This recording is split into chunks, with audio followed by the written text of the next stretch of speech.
Qanunun təkrarı. 3-cü fəsil. Başan padşahı Oq üzərində qələbə. Sonra istiqaməti dəyişib Başana yollandıq. Başan padşahı Oq bütün ordusu ilə bərabər Edreydə bizlə döyüşə çıxdı. Rəbb mənə dedi, ondan qorxma, çünki mən onu, bütün xalqını və torpağını sənə təslim eləyirəm. Heşbonda yaşayan Emorların padşahı Sixonun başına gətirdiyini onun da başına gətir.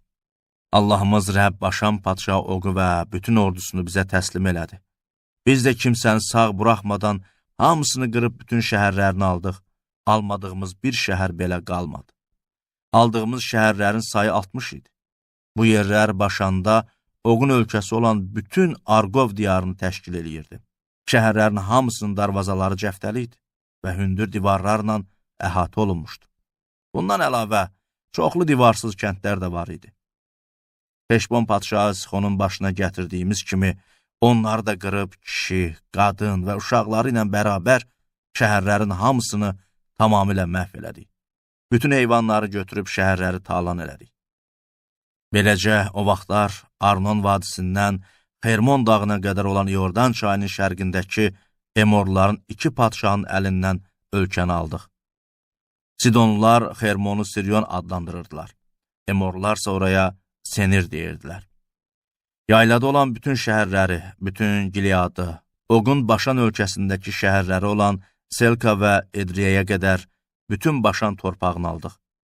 Rafallardan yalnız Başan padşahı Oq sağ qalmışdı. O, dəmir çarpayısında yatardı.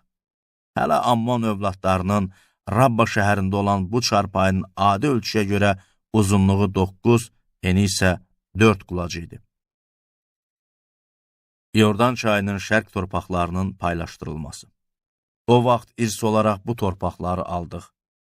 Arnon vadisinin yanında olan Aroerdən başlanan ölkəni, Gilead dağlıq bölgəsinin yarısını şəhərləri ilə bərabər Ruvenlilərə və qadınlara verdim. Gileadın qalan hissəsini, Oqun ölkəsi olan bütün Başanı Menaşşe qəbiləsinin yarısına verdim. Başanda olan bütün Arqov diyarına Rafallılar ölkəsi deyilirdi. Menaşşe oğlu Yayir, Geşurlar və Maakatlıların sərhədinə qədər Arqov diyarını aldı. Oraya, Başana öz adına uyğun Havvod Yayir adını verdi. Bugünə qədər də belə adlanır. Gileadı Makirə verdim. Ruvenlilərlə qadınlara Gileaddan Arnon vadisinə qədər uzanan torpaqları verdim. Vadinin ortası onların sərhədi, Amonlarla sərhədləri isə Yabbok çayı idi. Aravada sərhəd Yordan çayı idi. Kinneretdən Arava dənizinə, yəni Duz dənizinə, şərq tərəfdəki Piska yamaclarının altına qədər uzanırdı. O vaxtlar sizə əmr eləyib dedim, bu torpağı mülk olaraq almaq üçün Allahınız Rəbb sizə verdi. Siz, bütün cəngavərlər silahlanaraq soydaşlarınız İsrail övladlarının qarşısında gedin. Hər biriniz sizə verdiyim şəhərlərə sonralar qayıda bilərsiniz.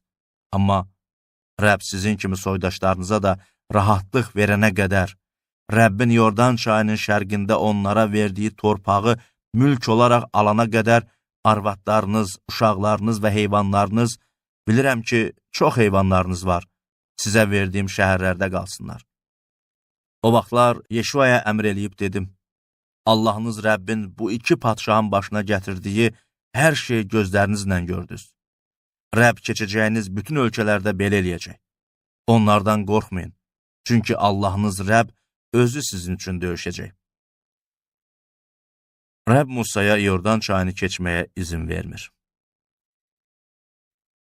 O zaman Rəbbə yalvararaq dedim, Ya Xudavənd Rəbb, sən öz böyüklüyünü və qüdrətli əlini bu quluna göstərməyə başladın. Göydə və yerdə hansı Allah var ki, sənin elədiyin böyük işləri görə bilsin, sənin kimi hər şeyə qadir olsun.